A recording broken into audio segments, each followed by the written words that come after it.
అందరికీ నమస్కారం. మన ఆయుర్వేదం ప్రోగ్రామ్కి అందరికీ స్వాగతం.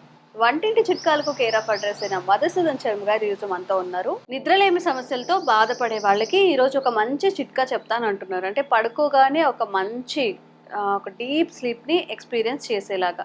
కొన్నిసార్లు హెల్త్ ఇష్యూస్ ఉన్నప్పుడు నిద్ర పట్టకపోవచ్చు, స్ట్రెస్ ఉన్నప్పుడు, మార్నింగ్ అంతా లైటింగ్లో ఉన్నప్పుడు, ఫోన్ ఎక్కువసేపు చూస్తున్నప్పుడు కూడా మనకి నైట్ పడుకోగానే నిద్ర పట్టదు. చాలామంది 2 వరకు 3 వరకు నిద్ర పట్టట్లేదండి. 4 o'clock 5కి నిద్ర పడుతుంది, మళ్ళీ లేచి ఆఫీస్కి వెళ్ళాలని చెప్తుంటారు. సో ఈరోజు చిన్న చిన్న చిట్కాలు. సో ఇంగ్రీడియంట్స్ చూద్దాము. జనరల్గా మనం బాదంని నైట్ సోక్ చేసుకొని తినడానికి, స్వీట్స్లో వేసుకోవడానికి ఇష్టపడుతూ ఉంటాం. బాదం ఇంకా ఎండు ఖర్జూరాలు. ఈ సమ్మర్లో ఎండు ఖర్జూరాలని నైట్ సోక్ చేసుకొని తాగినా కానీ వేడి తగ్గుతుంది అని చెప్తుంటారు. ఖర్జూరం, గుమ్మడి విత్తనాలు. మనం కూర గుమ్మడి అంటాం కదా, దిష్టి గుమ్మడికాయ ఒకటి కడతాము. మనకి కూర గుమ్మడి లేకపోతే దిష్టి తీసుకోవడానికి కూడా గృహప్రవేశాలప్పుడు చాలా రౌండ్గా ఉంటుంది, అందులో నుంచి తీసిన గుమ్మడి విత్తనాలు. అండ్ అలాగే గసగసాలు. చిన్నప్పుడు గసగసాలు లేకుండా చేపల కూర కానీ, చికెన్, మటన్, ఏదైనా నాన్ వెజ్లు అసలు అవేవే కాదు. ఇప్పుడైతే అసలు కంప్లీట్గా అవాయిడ్ చేశారు.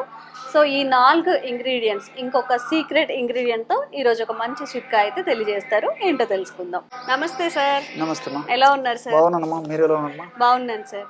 సో అందరికీ మంచిగా స్లీప్ ఎక్స్పీరియన్స్ చేయాలి అంటే మీరు చెప్పిన ఈ 4 ఇంగ్రీడియంట్స్, ఇంకా మీరు ఒక సీక్రెట్ ఇంగ్రీడియంట్ యాడ్ చేస్తానని చెప్పారు. సో ఆ ఇంగ్రీడియంట్స్తో ఈరోజు మాకు ఒక మంచి చిట్కా చెప్పేయండి. షూర్ అమ్మా. సో కంటి నిండా నిద్రపోతే ఒంటి నిండా ఆరోగ్యం అని చెప్పేసి పెద్దలు చెప్తారమ్మా. మరి ఈ రోజుల్లో కంటి నిండా నిద్రపోవడం అనేటువంటి మహద్భాగ్యం ఎంతమందికి ఉందమ్మా? అవును సార్. ఎంత సంపాదించినా చక్కగా తినలేకపోతున్నారు, హ్యాపీగా పడుకోలేకపోతున్నారు. సంపాదనలు బాగున్నాయి, మంచి మంచి ఉద్యోగాలు చేస్తున్నారు, అన్ని రకాలుగా బాగున్నాయి, కానీ మరి దేహధర్మాల్లో జీవధర్మాల్లో భాగమైనటువంటి నిద్రను మాత్రం నొచ్చుకోలేకపోతున్నాం. నిద్ర కోసం కూడా డబ్బులు పెట్టి కొనాల్సినటువంటి రోజులు వచ్చాయమ్మా. నిద్ర కూడా డబ్బులతో చాలా మంది యూజ్ చేస్తున్నారు రెగ్యులర్ గా. ఎస్ అమ్మా, దౌర్భాగ్యకరమైన పరిస్థితి అమ్మా. సో వైద్యులు కూడా అందుకే ఏదైనా తప్పని పరిస్థితుల్లో నిద్ర వచ్చేదానికి మాత్రలు ఇచ్చినప్పుడు కానీ, లేకపోతే ఏదైనా ఇంజెక్షన్స్ కానీ కొన్నాళ్ళ పాటు వాడమని చెప్తారు, కానీ ఎక్కువ రోజులు మాత్రం వాడమని చెప్పరమ్మా. సైడ్ బెనిఫిట్స్ ఉండి సైడ్ ఎఫెక్ట్స్ అయినటువంటి అనేక రకాలైన ఆహార ఔషధాలు ఉన్నాయమ్మా. మనసుంటే మార్గం ఉంది, చాలా మందికి తెలియదమ్మా వీటి గురించి.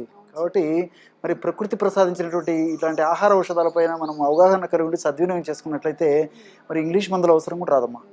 సో వాటి తెలియకపోవడం చేతనే ఈ రోజుల్లో మరి ఇన్ని రకాల ఇబ్బంది పడుతున్నారు. సో చాలా మంచి ప్రశ్న వేశారమ్మా. నిజంగా ఈ యొక్క మనం చెప్పబోయేటువంటి ఈ యొక్క చిట్కా కూడా చాలా మందికి ఉపయోగపడుతుందమ్మా. చిన్నపిల్లల నుంచి పెద్దల వరకు కూడా అందరికీ ఉపయోగపడేటువంటి దివ్యమైనటువంటి చిట్కా ఎలా తయారు చేసుకొని వాడుకోవాలో కూడా చెప్తానమ్మా. ఫస్ట్ బాదం పప్పు అమ్మా. సో ఈ బాదం పప్పును ఏం చేయాలంటే అమ్మా, కాస్త నెయ్యి తీసేసుకొని వేయించేసేసి పౌడర్ లాగా తయారు చేసుకొని పెట్టుకోవాలమ్మా, బాదం పప్పు పౌడరు. అదేవిధంగా రెండవది వచ్చేసి ఎండు ఖర్జూరం కాయ పెచ్చులమ్మా. సో ఎండు ఖర్జూరం కాయ పెచ్చులు అంటేమా, సో ఇవి ఎండు ఖర్జూరం కాయలు కదమ్మా, దంచేసేస్తే నలగొడితే లోపల విత్తనాలు ఉంటాయమ్మా. అది తీసేసి పైన పెచ్చును 1-2 రోజులు అలాగే ఉంచేసేస్తే ఆ లోపల ఉన్నటువంటి ద్రవాంశం అంతా పోతుందమ్మా. సో మిక్సీలో వేసేస్తే పౌడర్ అయిపోతుంది. సో ఎండు ఖర్జూరం కాయ పెచ్చులు పౌడర్ కూడా ఒక 50 grams తీసుకోవాలి. అలాగే మూడవ పదార్థంగా గుమ్మడి విత్తనాలమ్మా. సో ఈ గుమ్మడి విత్తనాలని కాస్త వేయించేసి పౌడర్ చేస్తే సరిపోతుందమ్మా. నెయ్యితో వేయించాల్సిన అవసరం లేదు. యాజ్ యూజువల్ కాస్త కొంచెం కొద్దిగా వేయించేసేసి మిక్సీలో వేసేసి పౌడర్ చేయాలమ్మా. సో ఇది 50 grams. తర్వాత 4వది చెప్పండి అమ్మా. వెరీ గుడ్ అమ్మా. దీని గురించి ఇప్పుడు చెప్పారు కదమ్మా. సో గసగసాలు ఉందమ్మా. కరెక్ట్ అమ్మా. దీని పేరే పెపావర్ సోమ్నిఫెర్ అమ్మా. మీరు అడిగారు కాబట్టి గుర్తొస్తుంది. అన్య భాషలో సోమ్న అంటే నిద్ర. సో నిద్రను కలిగేసేటువంటి అద్భుతమైనటువంటి రసాయన ఔషధ గుణాలు ఇందులో ఉండడం చేత దీని పేరు కూడా పెపావర్ సోమ్నిఫెర్ అని పెట్టడం జరిగిందమ్మా. సో మంచి మూడ్ రిలీవరు, అదేవిధంగా డిప్రెషన్ తగ్గిస్తుంది, చక్కటి నిద్రను కలుగజేస్తుంది, ఎనర్జెటిక్ మెడిసిన్ కూడా అమ్మా. ఇది గసగసాలు అనేటువంటి ఔషధ గుణాలు మంచి నరాలు కూడా మంచి శక్తిని ఇస్తాయమ్మా. సో ఈ గసగసాలను కాస్త వేయించేసేసి 25 grams తీసుకోవాలమ్మా. ఇది ఒక్కటి మాత్రం మన ప్రేక్షకులు గుర్తుపెట్టుకోవాలి. మిగతా 3 పదార్థాలు అంటే బాదం పప్పు, ఖర్జూరం కాయ పెచ్చుల యొక్క పొడి, తర్వాత ఈ గుమ్మడి విత్తనాలు ఒక్కొక్కటి 50 grams అయితే ఇది మాత్రం 25 grams. అంతేమ్మా, పవర్ ఎక్కువ ఉంటుంది. సో ఈ పౌడర్స్ అన్ని బాగా కలిపేసేస్తే బ్రహ్మాండమైనటువంటి ఈ నిద్రలేమికి ఔషధం రెడీ అయిపోయినట్లమ్మా. చిన్నపిల్లల నుంచి ఇంచుమించు అందరికీ వాడుకోవచ్చుమా.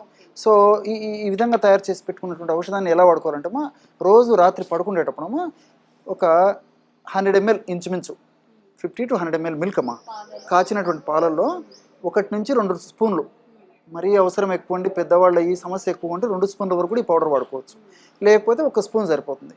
మనం ఆ విధంగా నేను చెప్పినటువంటి పద్ధతిలో తయారు చేసుకున్నటువంటి పౌడర్ ఏదైతే ఉందో దాన్ని ఇందులో కలిపేసేసి బాగా కలిసిపోయిన తర్వాత మనం జస్ట్ ఛాయ్ తాగినట్లు లేదా కాఫీ తాగినట్లు సిప్పు చేస్తూ తాగేసేయాలమ్మా. ఈ విధంగా క్రమం తప్పకుండా ఈ యొక్క ఔషధాన్ని వాడుకోవడం వల్ల ఏమవుతుందంటమ్మా, మెదడులో నిద్రను కలుగజేసేటువంటి మెలటోనిన్ అనేటువంటి రసాయన పదార్థం ఉత్పత్తికి ఇవన్నీ దోహదపడతాయమ్మా.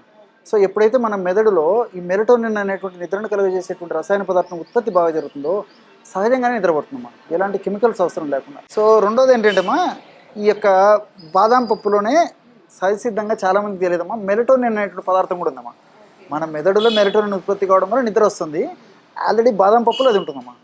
సో ఇటువంటి మెలటోనిన్ అనేటువంటి పదార్థం తీసుకోవడం వల్ల మరింత త్వరగా నిద్ర వచ్చేదానికి సహకరిస్తుంది. ఎలాంటి సైడ్ ఎఫెక్ట్స్ ఉండవు, అన్ని సైడ్ బెనిఫిట్స్ ఉంటాయి. సో ఈ విధంగా బాదం పప్పు ఉపయోగపడుతుంది. అదేవిధంగా ఈ గుమ్మడి విత్తనాలమ్మా, గుమ్మడి విత్తనాలు కొన్ని రసాయనిక పదార్థాలు, జింక్ ఇలాంటివి కూడా, మెగ్నీషియము ఇలాంటివన్నీ కూడా ప్రత్యక్షంగా పరోక్షంగా నిద్రను కలిగజేసేందుకు ఉపయోగపడతాయి. అదేవిధంగా ఈ యొక్క ఖర్జూరం కాయ పెచ్చులమ్మా, ఇందులో అనేక రకాలైన పోషకాంశాలు ఉన్నాయమ్మా. ఫైబర్ ఉంది, ఐరన్ ఉంది, కాల్షియం ఉంది, మెగ్నీషియం ఉంది. ఇలాంటివన్నీ కూడా ప్రత్యక్షంగా పరోక్షంగా నిద్రను కలగజేయడమే కాకుండా వీటి యొక్క మరొక ప్రత్యేకత ఏంటంటే మనిషిని యాక్టివ్గా ఉంచుతాయమ్మా. సో సర్వసాధారణంగా ఏమంటే మానసిక ప్రశాంతత లేకపోవడము, అలజడిగా ఉండడము, ఇలాంటి కారణాల వల్ల కూడా నిద్ర లేకుండా ఉంటుందమ్మా. మానసిక ఒత్తిడి కూడా తగ్గిస్తాయమ్మా ఈ యొక్క ఔషధాలన్నీ కూడా. సో ఈ ఔషధం కూడా కొన్నాళ్ళ పాటు వాడేసి ఆపేసేయాలమ్మా. ఎందుకంటే ముఖ్యంగా గసగసాలు ఉన్నటువంటి ఔషధాలు ముఖ్యంగా మన వాళ్ళు గుర్తుపెట్టుకోవాల్సింది కూడా దీర్ఘకాలం పాటు వాడకూడదమ్మా. మ్యాక్సిమము ఒక 1 month వాడుకొని, లేకపోతే 4 days వాడేసేసి మళ్ళీ కొన్నాళ్ళ పాటు గ్యాప్ ఇచ్చేసి వాడుకోవచ్చు. అట్లా వాడుకోవచ్చు, కానీ ఇట్లాంటి గసగసాలు ఉన్నటువంటి ఔషధం మాత్రం రెగ్యులర్గా వాడుకోకూడదు. మ్యాక్సిమము 1 month లేదా 4 days వాడుకోవాలమ్మా. సో ఈ విధంగా ఔషధం వాడుకుంటూ చిన్న నేను జాగ్రత్తలు కూడా చెప్తానమ్మా. సో ముఖ్యంగా ఏంటంటే నిద్రపోయేటప్పుడు ప్రతిరోజు రాత్రి టయానికి అలవాటు చేసుకోవాలమ్మా నిద్రపోవడం. ఎగ్జాక్ట్లీ అమ్మా. మనం ఏ విధంగా అయితే ఉదయం పూట అవసరం ఉన్నప్పుడు అలారం పెట్టుకొని లేస్తామో, అలారం మోగుతూనే ఆ విధంగా రాత్రి వీలైతే అలారం పెట్టుకొని పడుకోవాలమ్మా. ఎన్ని పనులు ఉన్నా తర్వాత ఒకటే ప్లేస్లో పడుకోవడం అలవాటు చేసుకోవాలమ్మా. ప్లేస్ మార్చడం వల్ల కూడా దాని ప్రభావం మన దేహం మీద పడుతుంది. సో ఎక్కువ సౌండ్ ఉండకూడదు, ఎక్కువ లైట్ ఉండకూడదు అమ్మా. సో ఇలాంటి డిస్టర్బెన్స్ ఉన్నట్టు ఉండాలి. అండ్ 1 more thing, రాత్రి పూట కూడా ఈ యొక్క డిన్నరు అర్లీగా చేసేయాలమ్మా. వీలైనంత వరకు ఈజీగా డైజెస్ట్ అయ్యే ఫుడ్, సహసిద్ధమైనటువంటి ఫుడ్, అదేవిధంగా న్యాచురల్ ఫుడ్, అదేవిధంగా dry nuts, dry fruits, vegetables వీటితో తయారు చేసిన ఫుడ్, లైట్ ఫుడ్ అర్లీగా తీసుకొని నిద్రపోవాలమ్మా. మనం తీసుకునేటువంటి ఫుడ్కి మనం నిద్రపోయే నిద్రకి దాదాపు 1.5-2 గంటల సేపు మినిమం వ్యవధి ఉండాలమ్మా. అంటే చిన్న చిన్న జాగ్రత్తలు తీసుకుంటూ నేను చెప్పినటువంటి పద్ధతిలో ఈ యొక్క ఔషధాన్ని కొన్నాళ్ళ పాటు వాడే ఆపేసినప్పటికీ మనం తీసుకునేటువంటి జాగ్రత్తలు సదా మన దేహాన్ని కాపాడుతుంటాయమ్మా. అవునమ్మా. నిద్రలేమి సమస్యలు అని అనుకుంటూ ఉంటాం, కానీ ఇన్ని రిలేటెడ్ ఇష్యూస్ ఇన్ని ఉంటాయి.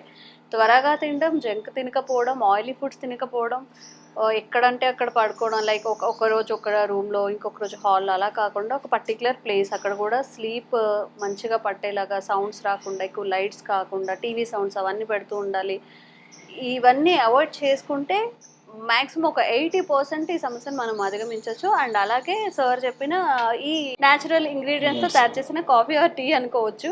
సో ఇందులో ఖర్జూరం కూడా ఉంది కాబట్టి ఎక్స్ట్రాగా మన పంచదార, బెల్లం అలాంటివి కూడా యాడ్ చేసుకోకర్లేదు. సో ట్రై చేయండి, తప్పకుండా ట్రై చేయండి. నిద్రలేని సమస్యలు, నిద్ర లేకపోవడం వల్ల ఓన్లీ నిద్ర కాదు, దాని రిలేటెడ్ ఇష్యూస్ ఇంకా హెల్త్ చాలా పాడే అవకాశం ఉంది కాబట్టి తప్పకుండా ట్రై చేసి చూడండి. రిజల్ట్ని కామెంట్స్ రూపంలో తెలియచేయండి. అండ్ ఇంకెలాంటి సమస్యలు మీరు ఫేస్ చేస్తున్నా కూడా కామెంట్స్లో మెన్షన్ చేయండి, దాని మీద తప్పకుండా వీడియో చేసే ప్రయత్నం చేస్తాం. థ్యాంక్ యూ సార్, ఈరోజు మాకు ఒక మంచి చిట్కా తెలియజేశారు.